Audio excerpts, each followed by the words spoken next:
किशोरी लाल जी के बेटे राघव की शादी की बात जगह जगह चल रही थी, लेकिन किशोरी लाल जी को कोई लड़की पसंद ही नहीं आती थी। और उसकी एक ही वजह थी, किशोरी लाल जी का लालची होना।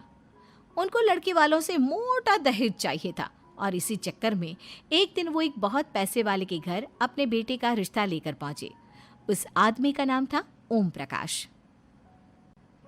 देखिए किशोरी लाल जी, मेरी एक ही बेटी है और मेरी सारी संपत्ति जायदाद सब कुछ मेरी बेटी नैना का ही है।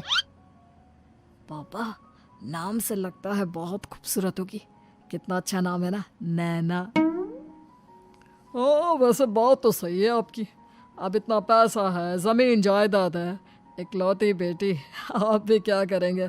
सब कुछ उसे ही देंगे ना। बिल्कुल ठीक पहचाना आपने। बस बेटी की शादी और सारी जायदाद उसके नाम। पापा, बिना देखे हाँ कर दीजिए ना। इतना अच्छा रिश्ता फिर कहाँ मिलेगा? माला माल हो जाएंगे हम।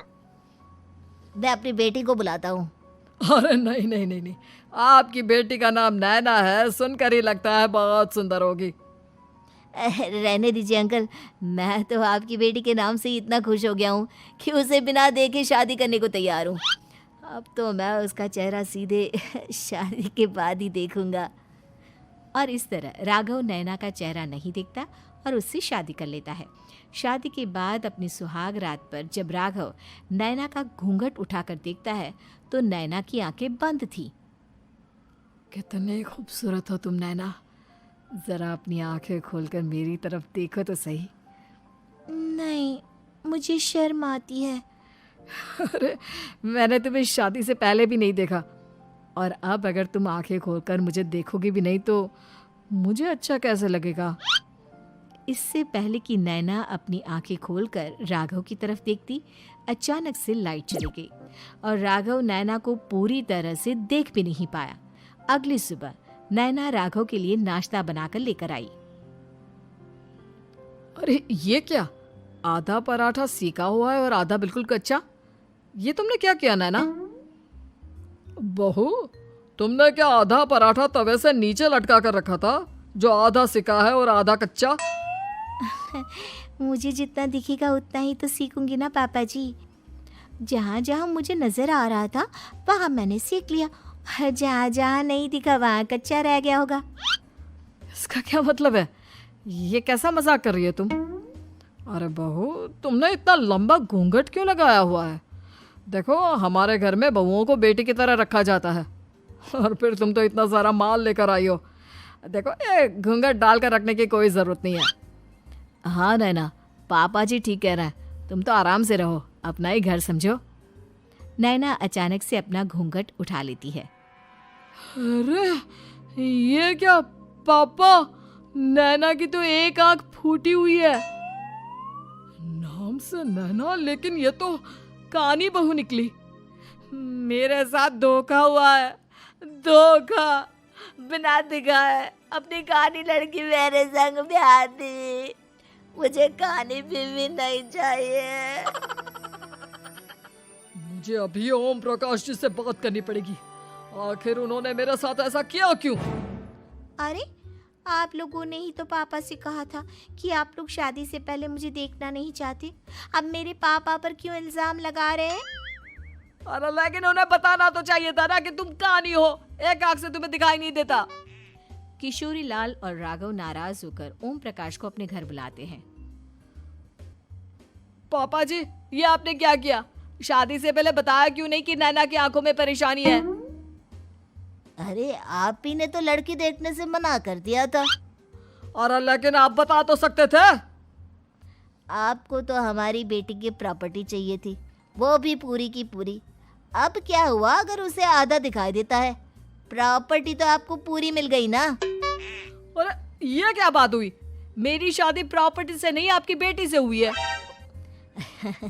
अब ये तो पहले सोचना चाहिए था, तब तो मेरी प्रॉपर्टी देखकर तुम्हारी जुबान लपलपा रही थी। लेकिन मैं कानी लड़की को अपनी बीवी बनाकर नहीं रख सकता। पापा, कुछ करिए ना आप। हाँ, करता हूँ। देखिए ओम प्रकाश जी, आप हमारे साथ ऐसा नहीं कर सकते। और तुम देखो, अगर तुमने मेरी बेटी से शादी तोड़ी ना तो जो भी प्रॉपर्टी मैंने तुम्हें दी है वो तो पूरी की पूरी वापस ले ही लूँगा और आधी प्रॉपर्टी तुम्हारी भी लूँगा। अरे मेरी आधी प्रॉपर्टी भला क्यों लेंगे आप? इसलिए क्योंकि मेरी बेटी को आधा नजर आता है और उसकी नज़र अभी तक तुम्हारी आधी जायदाद पर ही पड़ी है। अब तुम उसे घर से निकालोगे तो कुछ तो लेकर जाएगी ना। और अगर हम आपकी बेटी को अपने घर की बहू बनाकर रखे तो? तो तुम्हारी पूरी प्रॉपर्टी तुम्हारी ही रहेगी और जो मैंने तुम्हें दिया है ना उसमें से बस मैं आधा लेकर जाऊंगा। अरे लेकिन अब आप अपनी दी हुई प्रॉपर्टी में से आधी वापस क्यों लेकर जाएंगे? अगर मैं आपकी बेटी को अपनी पत्नी बनाकर रखने को तैयार हूं तो? इसलिए ताकि भविष्य में अगर तुम मेरी बेटी को धोखा दो तो उसके पास कुछ तो रहे जो पति का हो। वैसे मेरे पास तो बहुत कुछ है लेकिन अपने पति की कोई निशानी तो उसके पास होनी चाहिए ना। अब अगर तुमने मेरी बेटी को कहानी कहा तो तुम्हें प्रॉपर्टी भी कहानी ही मिलेगी, पूरी नहीं। जमाए राजा। किशोरी लाल और राघव समझ चुके थे कि वो बुरी तरह फंस चुके हैं और अब उनके पास वहां से निकलने का कोई चारा नहीं है। अब समझ में आया ना, लालच बुरी बला होती है। एक तो तुम्हें प्रॉपर्टी मिली, ऊपर से बीवी मिली, उसमें तुम्हें नखरे भी दिखाने हैं। आए बड़े, चुपचाप बैठो दोनों। कुछ दिनों के बाद नैना राघव की कार लेकर बाजार घूमने निकलती है और जब कार लेकर वापस आती है, ये क्या? एक तरफ से मेरी गाड़ी पूरी खराब हो चुकी है।